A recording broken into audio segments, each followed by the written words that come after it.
Please rise for the pledge. I pledge allegiance to the flag of the United States of America and to the republic for which it stands, one nation, under God, indivisible, with liberty and justice for all.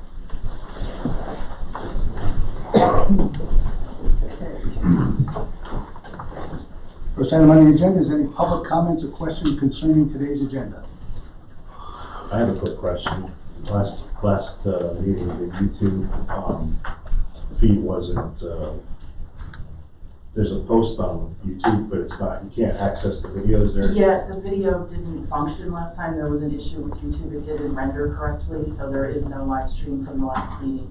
Will there be? Yes, we're live streaming today. Right now. Thank you. Thanks. Anything else? Okay. Motion to recess the commissioners meeting to hold a retirement board meeting. Motion and second. Motion is second. Any questions? In favor? Aye. Motion to call the retirement board meeting to order. Motion. Second. Motion is second. Any questions? All in favor? Aye. Motion to approve the February 15th, 2023 agenda. Motion. Second. Motion is second. Any questions? All in favor? Aye. Motion to approve the January 18th, 2023 minutes. Motion. Second. Motion is second. Any questions? All in favor? Aye. Under new business, motion to approve the refunds of contributions to employees no longer with the county, and there are 5 names listed. Motion. Second. Motion is second. Any questions? All in favor? Aye. Motion to adjourn the retirement board. Motion. Second. Motion is second. Any questions? All in favor? Aye. Motion to reconvene the commissioners meeting. Motion. Second. Motion is second. All in favor? Aye. Motion to approve the February 15th, 2023 agenda. Motion. Second. Motion is second. Any questions? All in favor? Aye. Motion to approve the February 1st, 2023 meeting minutes. Motion. Second. Motion is second. Any questions? All in favor? Aye. Motion to approve the February 8th, 2023 conference minutes. Motion. Second. Motion is second. Any questions? All in favor? Aye. Motion to approve payment from the general funds in the amount of $185,590.16. Motion. Second. Motion is second. Any questions? All in favor? Aye. Motion to approve exonerations is presented by Gina Rios, Tax Claim Bureau Director, for a property in Damon Township with control number 030016769. Motion. Second. Motion is second. Any questions? All in favor? Aye. Motion to hire Christina Bradley as a cleaner for the training center for less than 1,000 hours per year, effective February 27th, 2023. Motion. Second. Motion is second. Any questions? All in favor? Aye. Motion to hire Kenneth Blair as a full-time meal transporter in the Area Agency on Aging for a 35-hour work week, effective March 6, 2023, pending drug test results with benefits after 90 days. Motion. Second. Motion is second. Any questions? All in favor? Aye. Motion to recess the commissioners meeting to hold a salary board meeting. Motion. Second. Motion is second. Any questions? All in favor? Aye. Salary board, motion to convene the salary board. Motion. Second. Motion is second. All in favor? Aye. Motion to approve the February 1st, 2023 and February 8th, 2023 salary board minutes. Motion. Second. Motion is second. Any questions? All in favor? Aye. Motion to set the hourly rate of Christina Bradley at $11 per hour as cleaner for the training center for less than 1,000 hours per year, effective February 27th, 2023.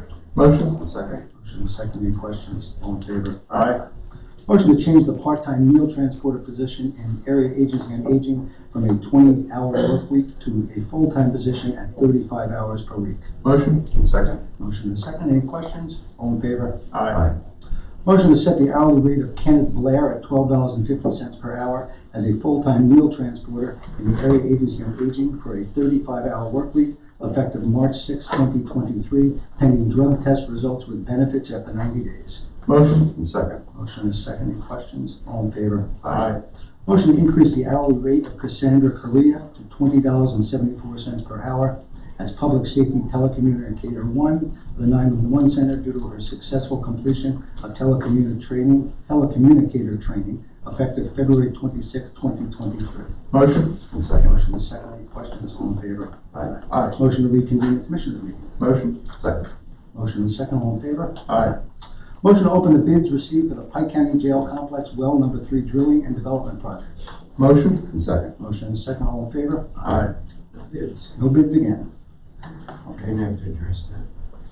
We'll have to address this with This is from an LSA grant, and this is the fourth time. I think this is the fourth time we put it out to bid, and we had no bidders, and we sent it out to 35 bidders minimum. Yeah, 35 contractors, and no one did. So we'll have to just talk to them and see what we can do about moving forward with that. Okay, on the new business. Motion to approve the following Human Services payment vouchers on behalf of the Office of Human Services Development Fund in the amount of $22,705.94. Emergency Rental Assistance Program 2.0 in the amount of $70,776.38. And COVID-19 County Relief Fund in the amount of $857.39. Motion. And second. Motion is second. Any questions? All in favor? Aye. Motion to approve the Pike County Home Program Payment Voucher in the amount of $3,600 payable to Ray Evans on behalf of the Office of Human Services. Motion. And second. Motion is second. All in favor? Aye. Motion to approve the Pike County Home Program Payment Voucher in the amount of $939.85 payable to Ray Evans on behalf of the Office of Human Services. Motion. And second. Motion is second. Any questions? All in favor? Aye. Motion to approve the Affordable Housing Payment Voucher in the amount of $13,318.50 payable to Scott Eiler on behalf of the Office of Human Services. Motion. And second. Motion is second. Any questions? All in favor? Aye. Motion to authorize the chairman to execute Pike County Rental Assistance Contract number 50 on behalf of the Office of Human Services. Motion. And second. Motion is second. Any questions? All in favor? Aye. Motion to authorize the chairman to execute Pike County Rental Assistance Contract number 51 on behalf of the Office of Human Services. Motion. And second. Motion is second. Any questions? All in favor? Aye. Motion to authorize the chairman to execute Pike County Rental Assistance Contract number 61 on behalf of the Office of Human Services. Motion. And second. Motion is second. Any questions? All in favor? Aye. Motion to authorize the chairman to execute the project fund agreement for the Pike County Medical Foundation of Greater Pike Community Foundation. Motion. Second. Motion is second. Any questions? All in favor? Aye. Ron, you want to speak a little bit about it? Yeah, I guess I'm the designated medical services update, but we have good news. After a long process, we spoke at length with Northwell this week and at length with the property owner at Dingman's, and that contract lease agreement is in place. It is Northwell's plan to make the improvements to that property after going through Delaware Township zoning, and that should be at the next meeting. And there's about $100,000 interior work that the owner will do in preparation for this, because there's a build out, and it is their plan that they will be open for business in the summer of '23. Hard for us to believe because we've been working at this for so long, but that is what they are saying, and that's what the public announcement is going to be. They also plan to open this coming summer 2023 a second location up in the Route 507 corridor. There are 3 different buildings that we're looking at and that we're helping them to secure, but it is their intention that they will open up there this summer too. I think that's a little aggressive, knowing how long things take, but the good news is they're coming, and they're coming quickly. The other information out there is they are working with another Pennsylvania healthcare provider to partner with these type of things, and we had significant conversation with them about bringing 24/7 hospital emergency room services to Pike County, and that conversation is ongoing and is moving positively, and that is why we are announcing the formation of a medical foundation where the county is going to contribute some seed money to that foundation. We will be appointing an executive board for the purposes not only of managing that foundation through the Greater Pike Foundation, but also for raising money. It is my entrepreneurial spirit that we would like to take the first $2 million there and grow that into a $10 million fund that will help the provider in building a facility here in Pike County, in an area that we currently own land in Blooming Grove and have sewer and water. We have offered to them the land and the infrastructure, and the help of the foundation to get that off, to make this a viable kickoff. And then we will start another foundation that will help them be viable into the future. I think you all know we have gone to every medical provider in the Northeast to try to get them to come to Pike County. At no time in the past had they come back to us and said that they could do a business plan that was viable. So at that time, we realized that we needed to step up to the plate, provide them with a path to success, and we're pleased to report the progress, and we're pleased to report that we'll continue on this until it is all in place. What's opening in Dingman's is they're leasing a 5,000 square feet of space. 3,000 square feet of the space is going to be used for what they're calling an urgent care or immediate care facility. The other 2,000 square feet will be developed into supporting services, and I believe it'll be imaging and things like that they'll be doing after they open up the urgent care. And it's going to be the same type of facility in the Lake region. So this is just a continuation of our efforts to provide medical services to this county. This has been something that since I've been in office that we've been working on. This isn't anything new. But what's happening now is, from all the hard work, things are going to be opening up. This $2 million should be seed money that we're going to ask the community to become a part of through this foundation. This could easily turn into $10 million, as Ron said. We've spoken to state reps and federal reps of how this money can be, and also other foundations to help take this money into a larger fund. If we can do this, I can see this being accomplished within the next 5 years, where there'll be some type of 24/7 facility in this county. Something that direly needs, something that's never been here for as long as this county's been here. So we're excited about doing this. We're going to start to name people that sit on the foundation, and we're thankful for Greater Pike Foundation for helping us through this, because they are the vehicle that will help us develop these foundations. Okay? Okay, we'll move on to number 9. Motion to authorize the chairman to execute 2022-23 CAP grant in aid award notification on behalf of the probation office. Motion? And second. Motion is second. Any questions? All in favor? Aye. Motion to execute the certification statement for the first quarter fiscal year 22-23 Act 148 invoice for Pike County on behalf of the Children and Youth Services. Motion? And second. Motion is second. Any questions? All in favor? Aye. Motion to execute the TransUnion Master Agreement for Consumer Reporting and Auxiliary Services between TransUnion LLC and the County of Pike on behalf of the Children and Youth Services, Service Access and Management for Pike County. Motion? And second. Motion is second. Any questions? All in favor? Aye. Motion to close the Hazardous Mitigation Plan bank account and transfer the remaining funds of $1.07 to the general fund account. Motion? And second. Motion is second. Any questions? All in favor? Aye. Motion to authorize the chief clerk to execute the diesel and/or gasoline federal exemption certificate on behalf of the correctional facility. Motion? And second. Motion is second. Any questions? All in favor? Aye. The item under miscellaneous is always the Penn State Extension February calendar of events. I asked the press to at least go through, and if there's things on there to highlight, please report on them. And that moves us to press and public comment.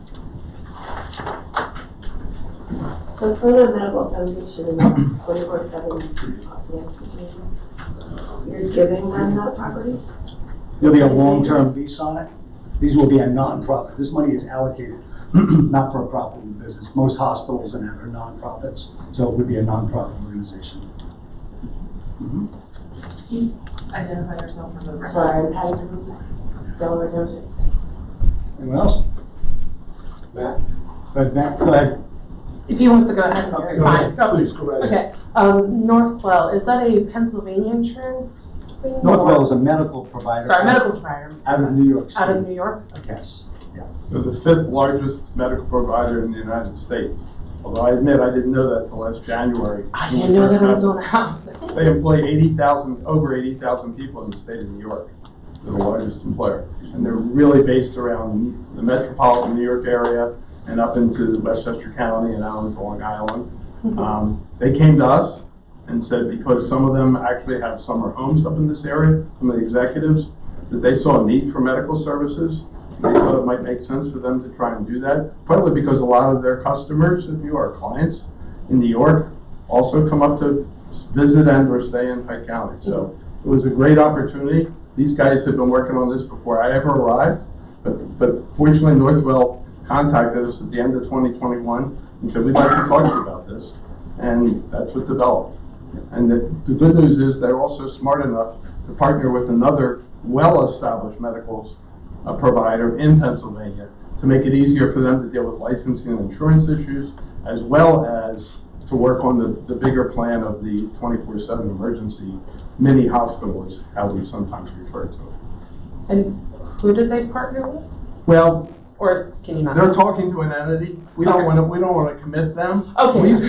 We've talked to that hospital system as well, and they've talked to us and said, good, we'd like to see if we could make this work, but they don't want to make too firm a commitment until they make sure the numbers work. Okay. It's one of the reasons why incentivizing it with hopefully $10 million and a property that with sewer and water in a place that doesn't have sewer and water much is worth hundreds of thousands of dollars is a really valuable thing. Now, no, we're not just going to give it to them and say, let's see whether you develop it. It would be absolutely tied into their delivering, if you will, what we're looking for. There's ways to make that work. There'll be agreements in place. Yeah. Press has a question. So just for some clarification, this is going into the shopping center that's up in Dingman's at the new. The urgent care is correct, right by the new Weiss Market. Okay, so And There's that's- a shell next to the main supermarket. There's a, by shell I mean it has concrete block walls, but nothing inside it. That's what they're going to be occupying, a good part of that. Not all, but a good part of it. the other one, where's that going in the Lake region? I know you're saying 507 corridor. There's 3 different facilities that are There's being 3 buildings, all within about a mile of the intersection of Route 6 and 507. One might be down towards Route 6, closer to Holly, but they would all be in Palmyra Township, Pike County. At least that's what they're looking at. So I was wondering, you guys have been working on this for a while. It was something that was initially announced that this was coming to fruition back in November. On a personal level, can you guys give me your thoughts on how this feels to really, for this to be just, sounds to me like just about shovel ready. If they're talking about, getting this done by July, they're going to have to put the drywall like yesterday. So how does this feel? So doing this job, these are the type of things that we work hard at providing these services to the residents. And it feels really good because this is something, as I tell you, I've been here for a number of years, 8 years, 12 years now, 12 I guess. And this has been on our front, right on the front burner, continuing. You can talk to Mr. Sullivan because prior to that, when I was here without these 2 gentlemen, me and him visited many medical services also. Because this type of facility, this type of business that comes into our community checks a lot of boxes. It cures our medical issues. It takes care of transportation issues downstairs with transportation. We're taking senior citizens long distances for treatments. So this is the beginning of closing that gap. It helps address the EMS issues. A 24/7 facility in this community could render our EMS much more structurally adequate and much more efficient. Right now, by us putting that money into the EMS, we have reduced in some cases services from 27 minutes of wait for an ambulance down to 7. Now, what we've done is we put this into place. It'll take that time that they're going to a hospital, because right now, when an ambulance takes you someplace in the center part of the county, those ambulances, you can confirm this with EMS drivers, 2 to 3 hours are out of service. We have a facility on 739 that puts them back into service in a half hour. And where you can see this proven is right in Matamoros and the Milford region. With Bon Secours Hospital being so close, those hospitals in this region are back in service almost immediately, whereas these other areas. So the stress on our EMS, and then just the services for our community. This county has been, for lots of reasons why we don't have this. It has to do with the way the county was developed. But now we've moved into the 21st century. People expect better medical services. And bringing this closer to everybody is going to be a benefit for every single resident in this county. I know it's on 739, but when you look at the Blooming Grove area and that area, that's where 55% of the population resides. We're covered down here. I live here. Port Jervis is 6 miles away. Newton is not very far away. Lehman, they're still a half hour away. But, this will be a little closer for the people of Lehman, but you know, we need to pick the location for this. As Ron said, the advantage of having this on the Blue Ribbon Grove site is we own the property. We have the infrastructure.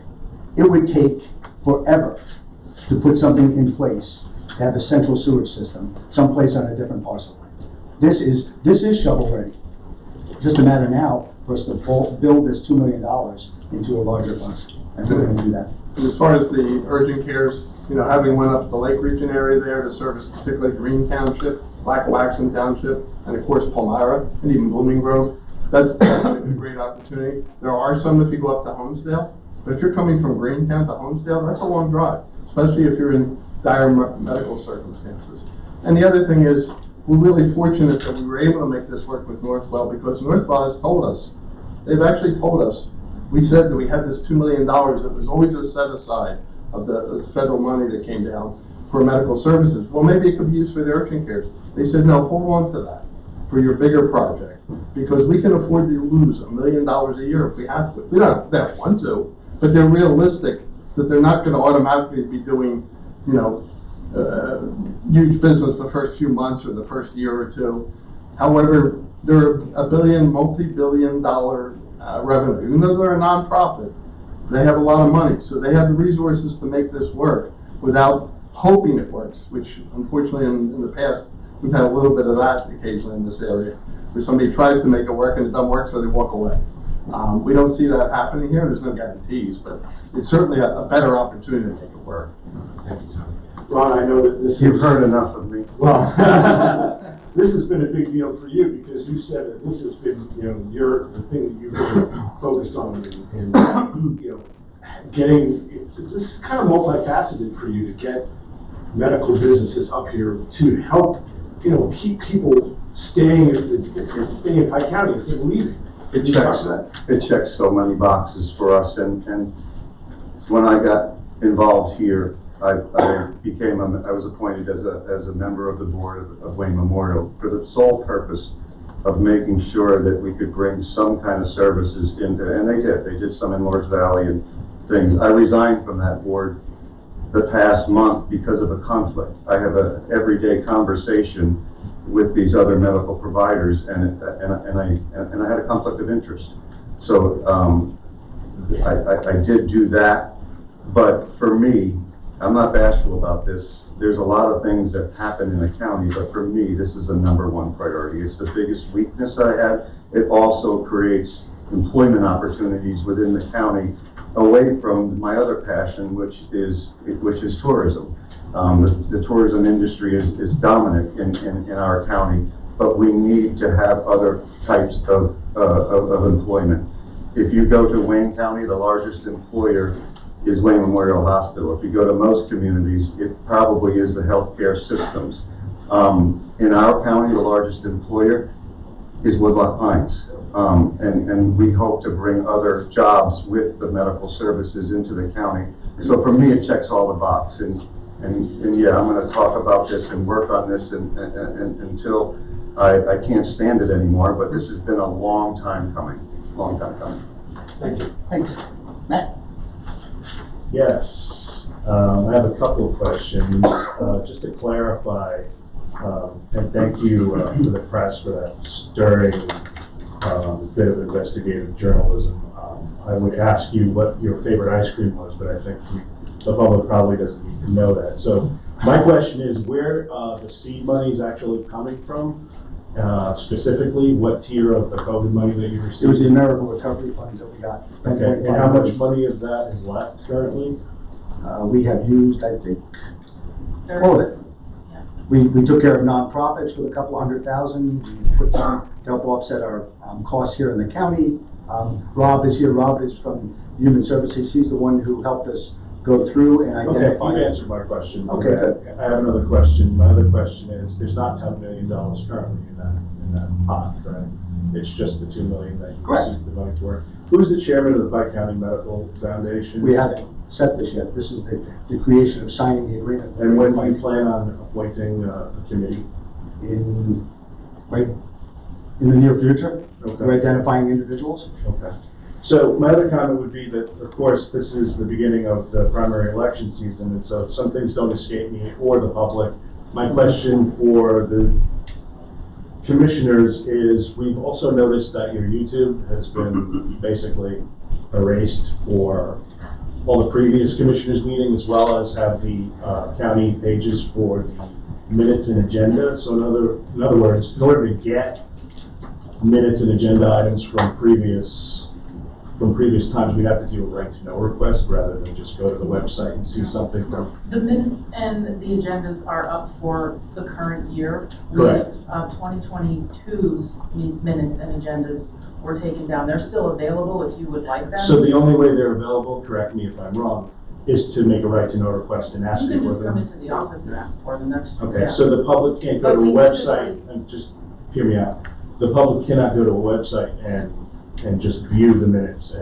So I'll give you For for this year, instance. yes. Yeah, I'll give you For for last instance. year, no. So if you go to the DV School Board website, you can see the minutes and agenda items for the past 10 or 12 years or something like that. It's pretty comprehensive. So I'm wondering, since the county budget in the last less than 4 years has gone up $8 million and you guys raised taxes I think 1.5 mils or something like that. I'm wondering what the community's getting for their money. So the school board, you're able to see minutes and agenda items and your record, but you can't see, a citizen cannot go onto the county website and extract the minutes and agenda items from previous minutes. And I'm curious why that this just happened in the course of the election season, so. I'll just speak to that. We typically remove the previous year's agendas and minutes. We do have them available. You can come into the office and get them if you would like. If it is the discretion of the board, they can be made live on the website if you would like. I didn't know it. But regarding the YouTube, Yeah. and Tom, our solicitor, can speak to that. The YouTube is live streamed for the meetings, but once the minutes are approved, that becomes the record of the meeting rather than the YouTube. So So- we do remove those videos. Okay, why is it the county's position that you have to remove the YouTube? There's no law that says you must remove the No, YouTube but for the we- people who view the YouTube. But we've always just, at that point, the actual record is the minutes, so we've kept the minutes, but I didn't know this first part that you raised, so I think we should reevaluate, maybe put all those minutes up. Sure. So could I ask a question? Who made the decision to remove the minutes and agenda? And then a separate item, who made the decision to remove the YouTube? I made the decision to remove the minutes and agendas of the previous year. That's been our standard practice that we've done every year since I've been doing the website. So my But the question is, YouTube was- from what directive did you get that? Whose determination was it that you removed those minutes? I think that in fairness, it was just Gary just did it from the beginning, nobody even thought about it. So as far as YouTube, you can blame me. After the minutes are official, it goes on. So they can come to the minutes. That's So is it the official. commissioner's position that you're gonna continue to just remove the YouTube and not leave it up to the public? And also, will there be a formal way for the public, like they can at DV, for instance, access the minutes, We'll put the minutes back up. Minutes make It sense. sounds like it was a procedure that's been done for years, Yeah. Yeah. the removal of minutes. It's never came up before, but there's no reason why they can't stay on there. There's been the minutes for Side of the world. for most of 10 years. Let me know what you want to do with the YouTube. It's still not the official minutes, the official minutes are the official minutes. I don't think it's a problem to put the YouTube up there if it's a disclaimer that if they are not the official minutes of the meeting. And but that's, with your advice, we're happy to do that. And then the only other comment I would say is that a lot of people in the community are not able to make this 11 o'clock meeting. So that's the only way that they would see what actually occurs at the meeting, rather than just read the minutes. And we all know that the minutes, although the clerk does a great job with the minutes, they're not comprehensive. They don't show the full breadth of what occurs at this meeting. I think they stay up for at least 2 weeks.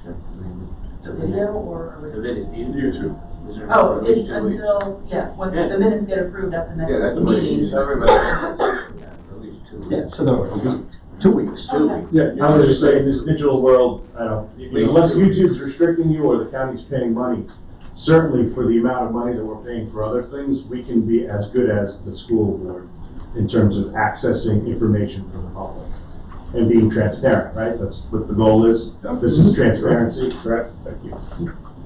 That's Anyone all. else? I just had a question about the the hospital versus the urgent care. So you're gonna be putting up 2 urgent cares and the hospital?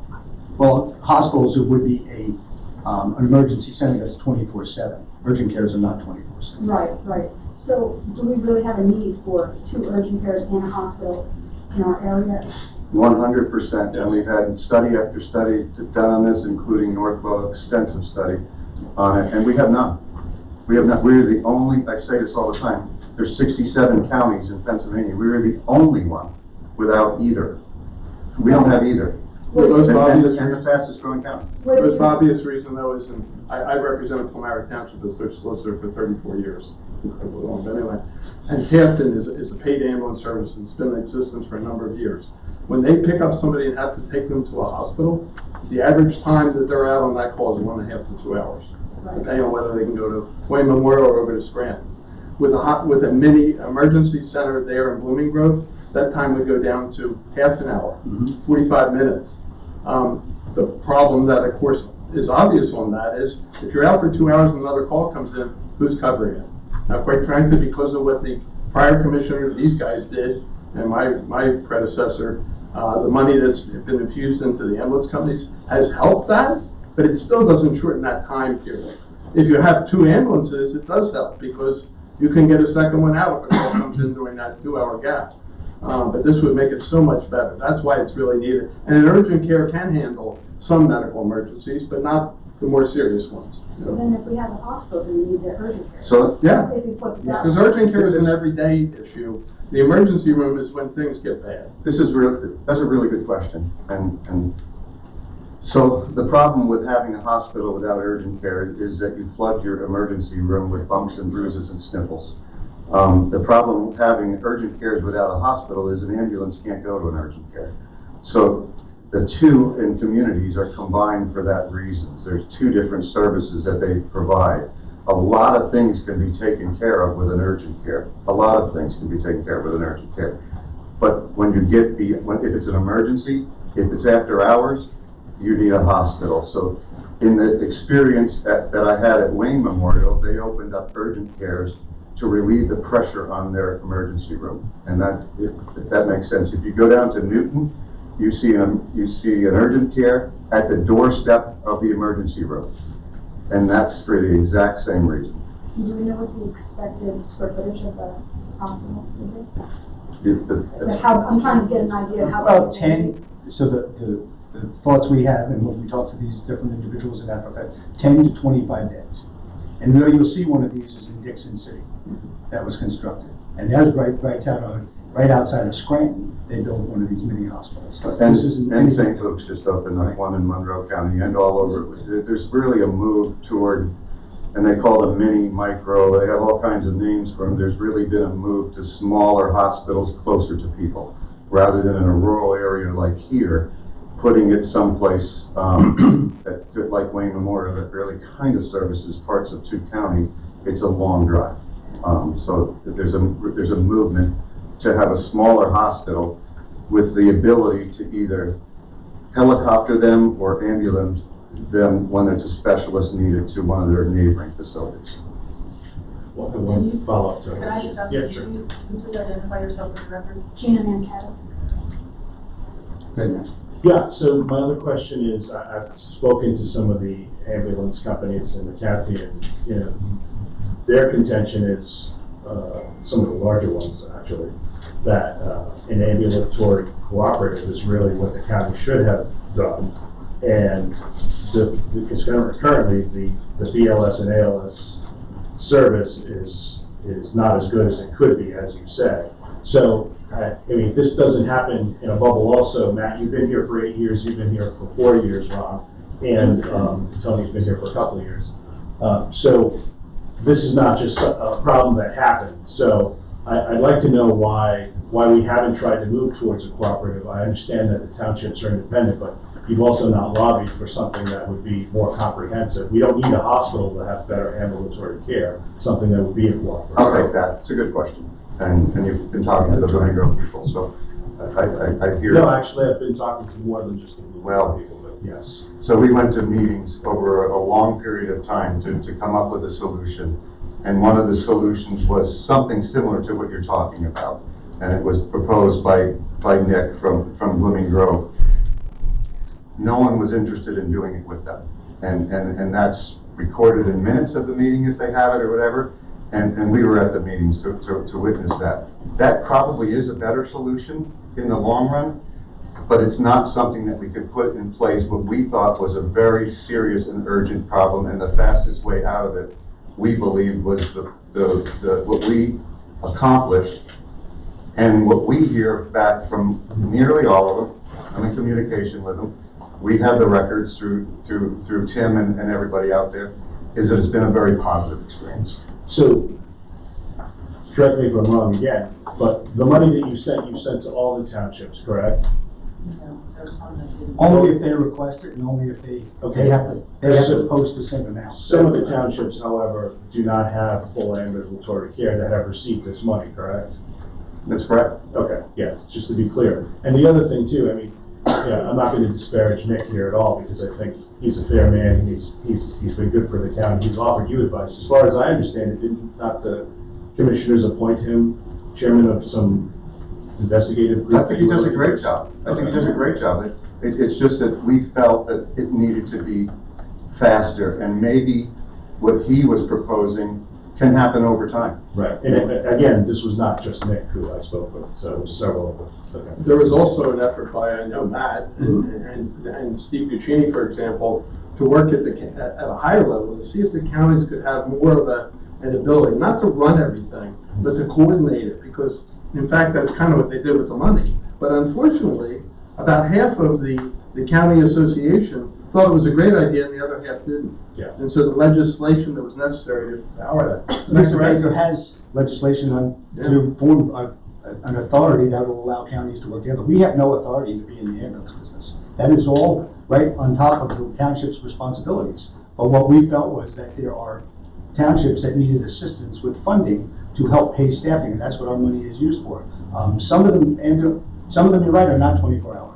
But it's also because we have smaller municipalities that cannot generate enough money, but they need ambulance services to take the pressure off of the larger townships that do have the money and are able to have 24-hour. But while Milford, I believe, has a 12-hour service that takes pressure off of Dingman Township, who has 2 24-hour ambulances. And Westfall, I think, is getting ready to put one in. Port Jervis is contracted through to Matamoros. So it is, it's a whole county-wide issue where we need to make sure there's enough ambulances. And I mean, an ambulance might not be a county issue per se, because it's a township problem. However, being a leader and being a commissioner is building consensus, and also, just like you're doing with the hospital. Correct. My last question is, what was the response time before you put in the new ambulance program within the last year? What was the in areas of Shahola, it was up to 24 to 30 minutes before an ambulance got to your door. And it's reduced now to 7.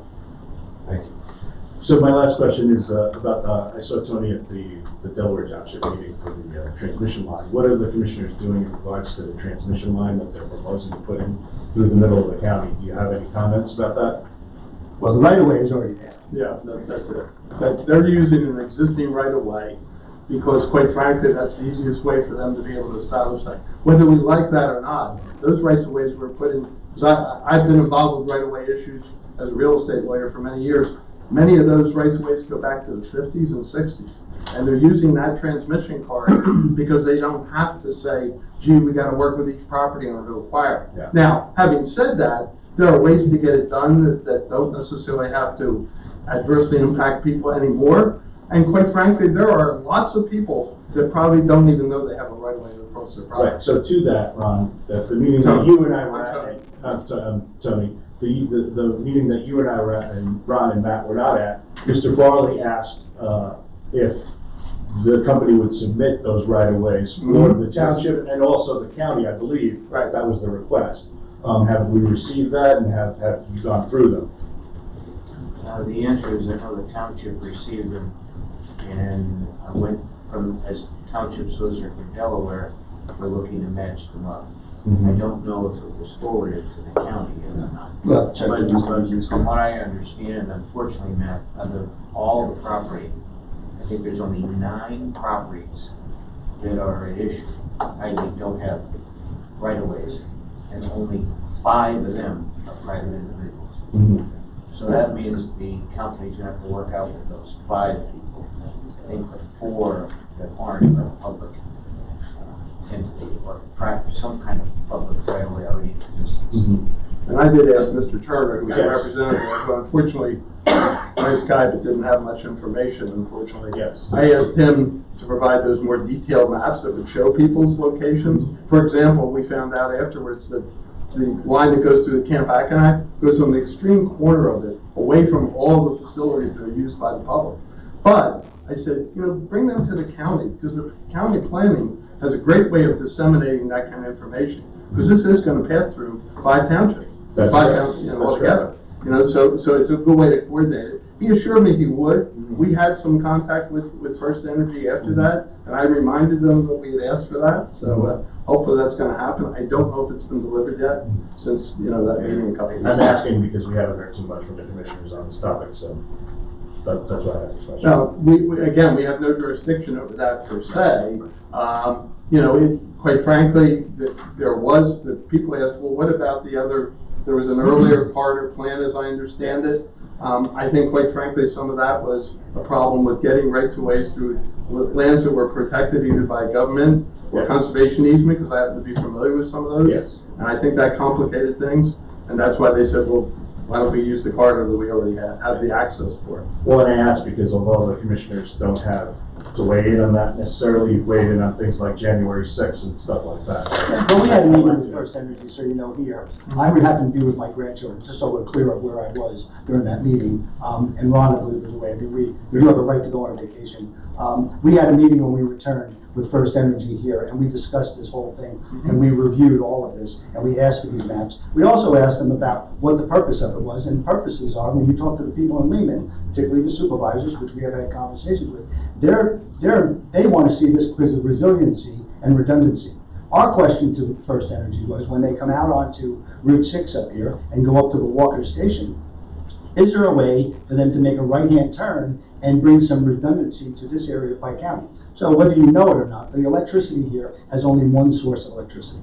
It comes from New York State. We have no connection to the Pennsylvania grid. It's kind of a safety issue. It's kind of it's a sad issue because we all we will in the future pay more prices down here for electricity. So our question to them was what the impact is in Delaware Township and Lehman Township and Dingman Township. In Dingman, I believe they do have to get some new right-of-ways when you look at the map. But the other question was, if they're going to do this, is there a way for them to assist with the 2,500 residents down here who sit on this island away from every other grid in the state of Pennsylvania? And it was a good conversation, and they're going to get back to us. It's going to cost a lot of money to do that because they're not bringing that kind of power, but we started that discussion. So, yeah, we did have a meeting with First Energy. Me and Ron were there, and we discussed this with them. It was about a week and a half ago. Yeah. Right, and you've been here for 8 years, correct? Not a week and a half. Well, yeah, but we don't get to tell First Energy to bring energy to us. We took advantage of the fact that there was a new project being planned. And Matt said, you know what, let's see if we can help this area. In fact, we even said to them, if you can figure out a way engineering-wise to do it, we'll see what we can do to raise state and federal money to get it paid for. Because there is no redundancy. The idea that this could have been done 2 years ago is ludicrous. Yeah. Oh, Because quite I'm frankly, not suggesting. well, you're implying it when you say he's been here 8 years. Well, we have Right. Well, and I was on the Borough Council, and we worked very hard on trying to get Orange and Rockland at the time to do it. And I'll just tell you, they were gonna do it at a $12 million cost, and the $12 million would have been spread out among the 2,500 ratepayers in this community, and it just couldn't be done. This is a possibility to get, not only that, get us so that we can buy electricity from other organizations. There's people in this audience from Matamoros who tell you that they sit and they wait for the increases coming out of New York City, which will drive the electric rates here through the roof. Anyone else? There might be a woman behind you who wants to speak. Matt, I think there's a woman behind you that may. Did you want to speak? Would you like to speak? No, okay, I'm sorry. All right, I thought you had your hand up. Any other questions? Okay, Motion to motion adjourn. to adjourn. Thank you, everyone.